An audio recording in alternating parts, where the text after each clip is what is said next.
Kalamay sa latik, ang tawag nila dito sa kakanin na nakababad sa coconut syrup. Ang unang gagawin ay ang paggawa ng latik, yung karaniwang nating paggawa ng latik.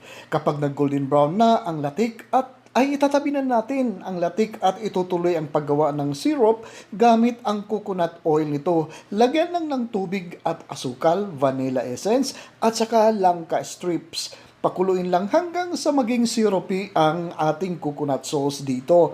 Simple lang ang paggawa ng kalamay dito. Paghaluin lang ang 250 grams na glutinous rice flour, 1/4 cup na sugar at 1 and 1/4 cup na water. Haluin ng maigi hanggang makagawa tayo ng smooth na butter dito. Ilalagay lang natin ito sa isang molder at i-steam natin ito ng mga 20 minutes. I-slice natin ang ating kalamay at saka ihahalo natin sa ating coconut syrup.